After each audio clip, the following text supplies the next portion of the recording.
Bom dia, Brasil! Tudo bem com vocês? Eu, conforme prometido, quem me acompanha nos meus stories sabe que todas as vezes que eu toco num assuntinho lá nos meus stories, tem uma repercussão muito grande e eu falei pra vocês que eu não falaria do assunto sozinha e que eu sempre traria um profissional que tem embasamento para falar do assunto.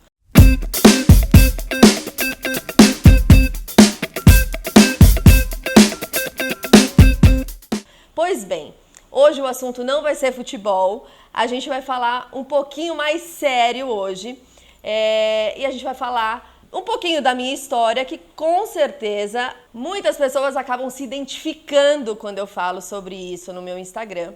Então hoje vai ser um vídeo um pouquinho mais comprido, com um assunto um pouquinho mais sério. A gente vai falar sobre depressão, sobre crise de ansiedade, crise de pânico e tudo isso que eu passei em 2013 e a gente vai entrar um pouquinho mais no assunto.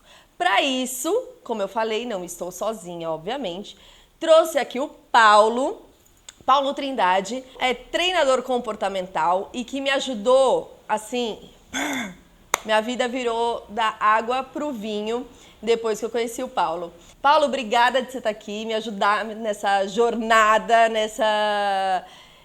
eu falo que é um serviço de utilidade pública, né? Um pouquinho, a gente falar disso e tal, que é um assunto que hoje em dia parece que tá todo mundo... Quem não tem depressão, conhece alguém que está com depressão, conhece alguém que tem crise de ansiedade, enfim. Obrigada. Carol, eu que agradeço. E você que está assistindo aí, o que a gente vai abordar aqui são problemas que talvez você hoje aqui assistindo a gente, talvez você vai se identificar inclusive com alguns sintomas na qual a gente vai falar. Mas só que muitas pessoas hoje elas têm um certo receio de admitir, um certo receio de procurar ajuda. E eu vou inclusive desmistificar alguns problemas que vêm acontecendo inclusive com os profissionais que trabalham no meio disso. Hoje existe uma confusão muito grande entre o psicólogo, o terapeuta, o psiquiatra e essa polêmica toda do coaching. Então eu vou falar um pouco, eu vou abranger um pouco sobre o assunto, falando da depressão, falando aqui da Carol, o que aconteceu com ela. Eu costumo dizer, quando a pessoa assume a vulnerabilidade, quando a pessoa decide falar verdadeiramente do seu problema, expor para as pessoas aquilo que ela já passou com o intuito de ajudar, ela simplesmente está abrindo um novo caminho, ela está simplesmente conectando mais pessoas para que ela, com tudo aquilo que ela passou, possa servir como exemplo para ajudar outras pessoas. Assim diz Brené Brown, quando nós assumimos nossa vulnerabilidade, nós estamos simplesmente elevando o nosso nível, elevando o nosso patamar. Então, nós vamos aqui um pouquinho saber sobre a Carol é extremamente corajosa, eu entendo assim, vai falar um pouquinho sobre depressão, sobre ansiedade e o que foi para ela isso. Caso você se identifique com isso, eu vou te dar algumas dicas para que você possa procurar ajuda de um profissional correto para cada tipo de situação, ok? Vamos lá, Carol. Na verdade, muita gente me questiona e fala, como você consegue falar isso sem sofrer, né? Porque quando eu entro no assunto, eu falo, eu não choro mais. E aí eu digo exatamente porque você está curada, né? A partir do momento que você lembra de alguma época da sua vida, alguma coisa que aconteceu e você não tem mais aquele sentimento de angústia de falar daquilo, é porque está tudo certo, que você já passou por isso. Foi em 2013, a crise master. O que é engraçado, assim, porque, quer dizer, tudo que não é engraçado, mas as pessoas têm muita... É um assunto ainda que as pessoas não têm muito conhecimento. Então, as pessoas acham que a depressão em si, você tem que ter algum motivo específico para ela acontecer. Ou um fim de um relacionamento, ou porque você foi demitido do seu trabalho, ou porque você está com um problema na tua casa. E não tem, né? Não tem um motivo assim, Carol, por que você teve isso? Não faço a menor ideia. Mesmo hoje, olhando de fora, eu não faço a menor ideia. Talvez tenha alguns acontecimentos que ajudaram aquilo a acontecer, mas eu não faço a menor ideia. Então, foi em 2013 que tudo começou. Eu trabalhava em navio de cruzeiros, eu fiquei por 4 anos, alguma coisa, embarcada em navio de cruzeiro, ficava no meio do mar. Eu parei de embarcar em abril de 2013, mas não sabia se era a decisão certa, ao mesmo tempo eu não queria mais ficar longe da minha família, e estava naquele negócio, e agora como vai ser? Uma coisa pra gente que trabalha no mar, a gente fala assim, quando eu parar de embarcar, eu vou conseguir emprego em qualquer lugar. Tô falando várias línguas, qualquer um vai me querer no mercado de trabalho. Haha, só que não, porque você ficou fora do mercado de trabalho por muito tempo. Você só está falando mais línguas e teve um conhecimento cultural maior. Basta. Então, a dificuldade de arrumar um trabalho que pagasse tão bem quanto eu recebia no navio, um fim de um relacionamento, estava mudando de cidade, então tudo somou. Autoestima lá embaixo, assim, eu posso listar N coisas que aconteceram comigo naquela época. Quais eram os sintomas, Carol?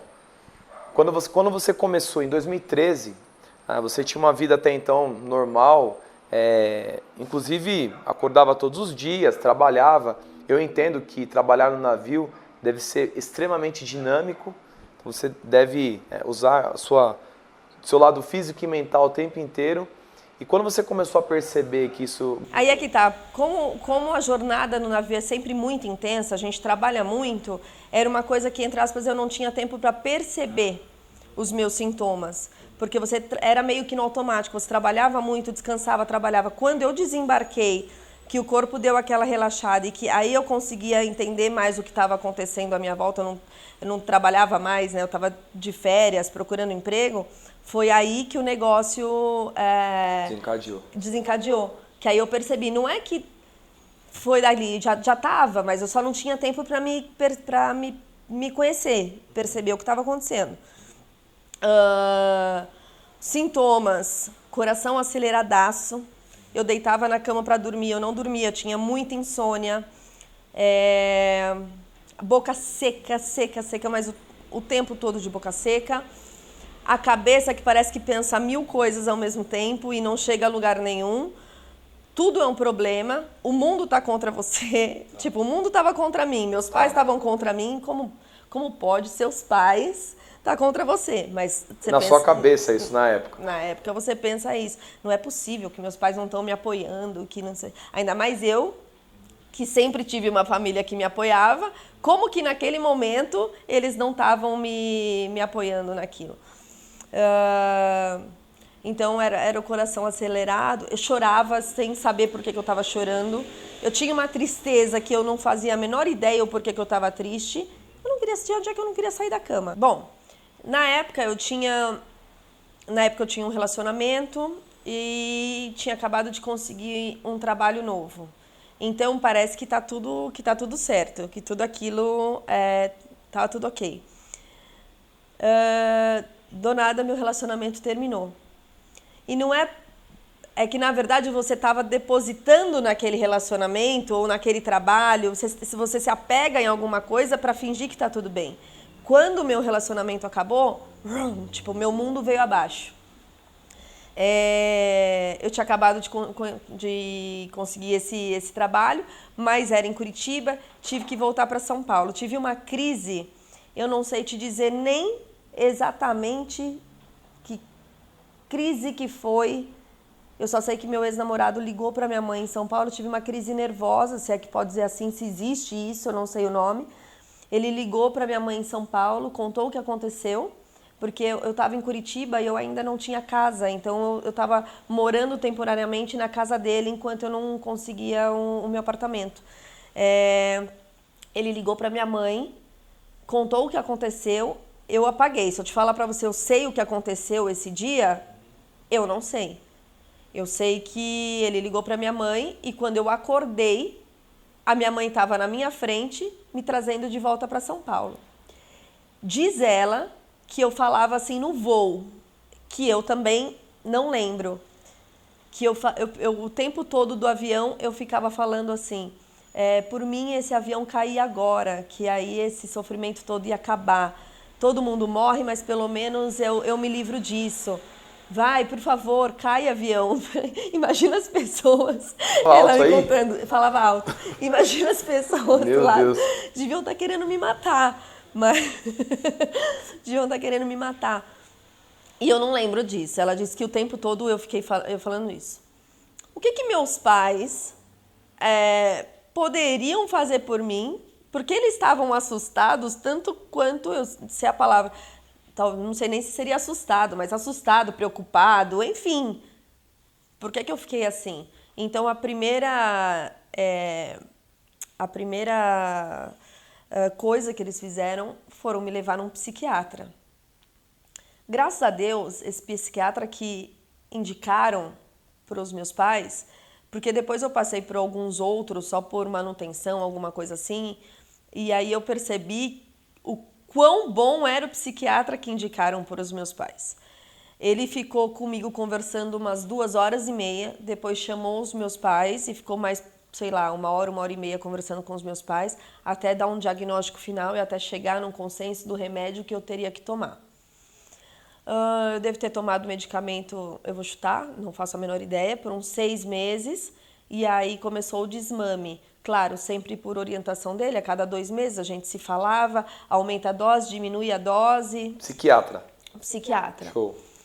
E isso foi com que a medicação foi com que eu começasse a ter forças para voltar à minha vida normal.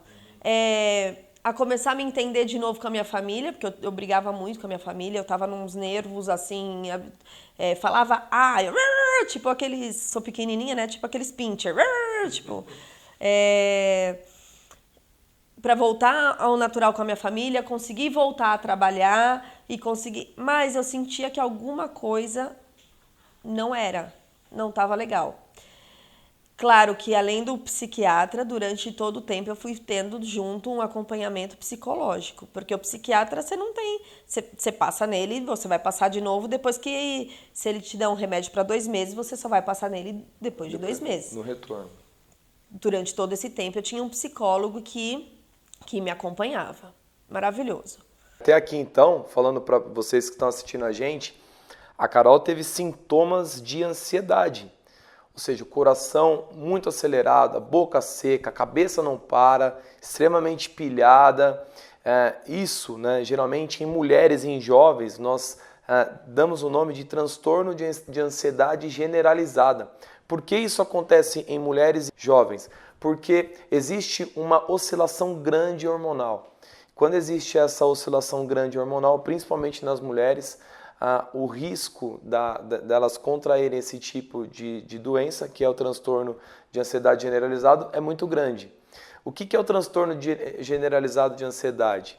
É quando a pessoa ela entra num estado de grande ansiedade, e o resultado disso são sintomas de depressão, porque a pessoa fica ela fica num estado de atenção focado o tempo todo, ela pensa sempre no que pode acontecer, por exemplo, se ela vai ficar doente, se os filhos estão bem cuidados, se eles não vão ficar doentes, se algum acidente vai acontecer, se ela não vai conseguir desempenhar o trabalho da melhor forma, e tudo isso simultaneamente vai fazendo com que você tenha um grau de entrega muito forte, e você depois vai sentindo um cansaço muito grande, você vai perdendo a sua autoestima, você vai perdendo a alegria, vai te dando uma tristeza e vai entrando aí um sintoma de depressão.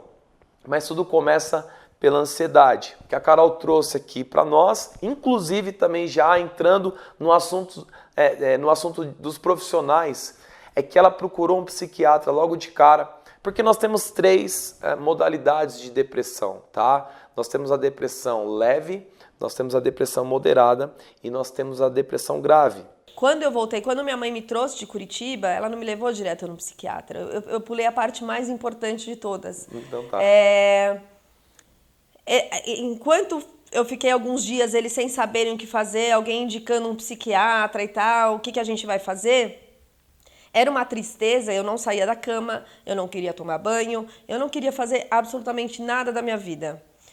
Era um sofrimento que eu falo... Muita gente fala assim, nossa, mas quem tem ansiedade, será que a pessoa tenta se matar e não pensa no marido, não pensa na família, não pensa em quem vai ficar, no sofrimento de quem vai ficar? Não, não pensa. Porque é um sofrimento tão grande que a única coisa que você quer fazer é se livrar de tudo aquilo. Um dia eu lembro que eu acordei e foi o pior dia de todos, o pior. Era o coração acelerado, era aquela tristeza, era chorar o tempo todo, você se arrastava, eu lembro que tava cabelo sujo, eu sou super vaidosa, todo mundo sabe, tipo assim, eu já não fazia mais a unha, era horrível. Minha mãe falando assim, quer tomar um leite e tal, faço pra você. Aí eu falei, quero. Aí ela falou assim, com chocolate ou com café? Eu falei, chocolate. Aí ela gritou, ela falou assim, tá aqui em cima da pia, vem tomar. Eu desci a escada, eu fui tomar e era... Agora talvez eu chore que eu vou emocionar. Eu olhei aquilo e eu falei, cara, eu não quero mais viver. Eu não quero mais passar por isso. Não quero. Na pia da minha mãe, em uma das portinhas, ela fica produto de limpeza.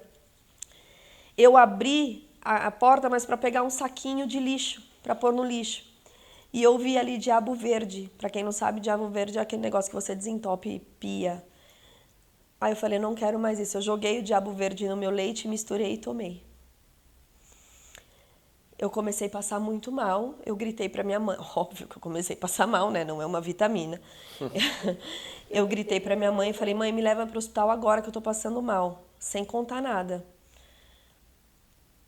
Eu lembro assim de flashes, eu lembro dela encostando na emergência, eu lembro de passarem a gente rápido, que eu nem lembro o que ela falou, mas passaram a gente muito rápido no hospital. E quando chegou na sala do médico, ele falou, o que você está sentindo? Aí eu lembro eu falando assim, mãe, desculpa, eu tomei diabo verde. Ponto. Tipo, esquece, eu não lembro mais absolutamente nada. Eu não lembro se já chegou maca, se me entubaram, não sei o quê. Quando eu acordei, eu estava na UTI. Provavelmente eles devem ter feito lavagem, enfim, minha mãe me contou essa história, mas eu não meio que dei uma apagada.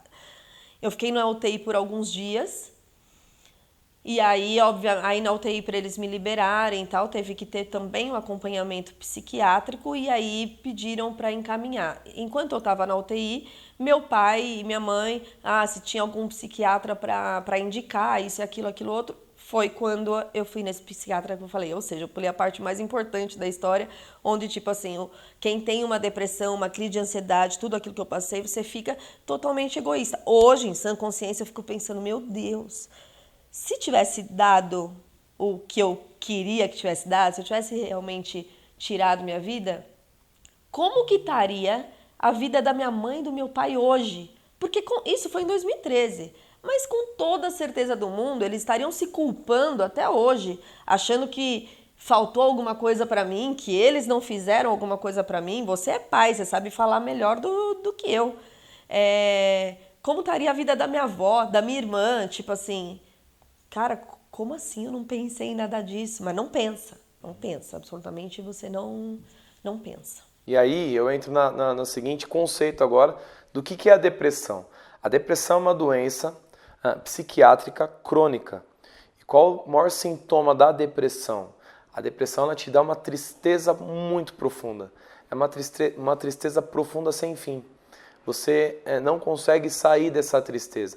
Quando você fica em um nível, durante um longo tempo, sentindo tudo isso, um dos maiores resultados disso tudo são os pensamentos suicidas, porque você não tem mais vontade de viver.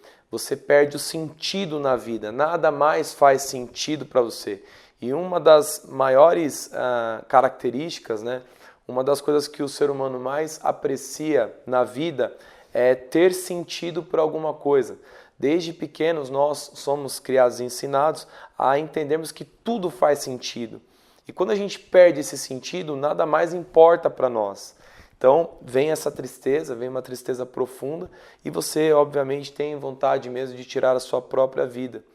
Existem neurotransmissores que param inclusive de funcionar e quando isso acontece entra em uma depressão profunda, uma depressão grave, e aí eu até já aproveito para começar a desmistificar alguns assuntos. Neste caso, neste assunto, como a Carol estava no passado com esse tipo de quadro, a ajuda de um profissional somente neste caso seria o psiquiatra. Não ia adiantar nada a Carol procurar, por exemplo, um coaching sentindo tudo isso. E é por isso que essa polêmica vem acontecendo cada vez mais. Existem N profissionais. E as pessoas hoje elas estão falando muito sobre coach, sobre coach, sobre coach.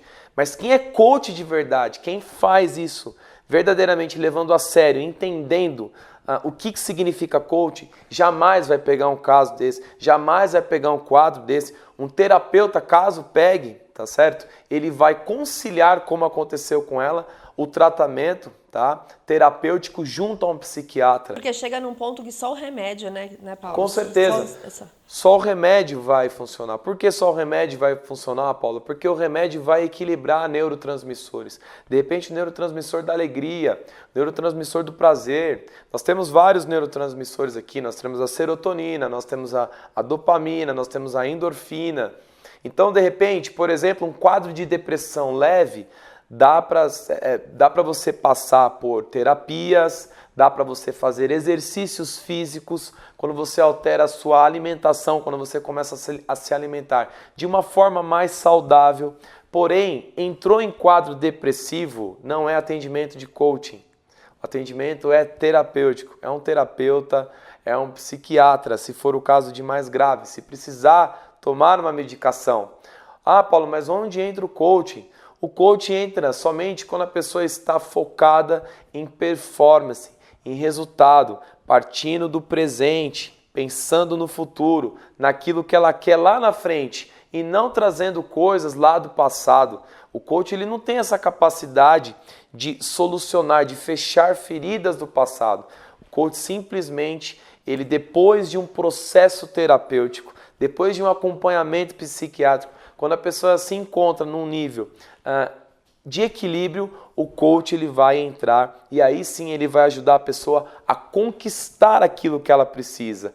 Porque a pessoa já tem a força por si. O coach simplesmente vai ajudá-la, vai mostrar o caminho da conquista, do objetivo. É para isso que serve o coaching. Eu costumo até utilizar um exemplo aqui. Um atleta, até a Carol, ela é especialista em falar de cartola, futebol, então vocês aí, meninos, homens que estão me assistindo agora, gostam de futebol, assim como eu gosto também.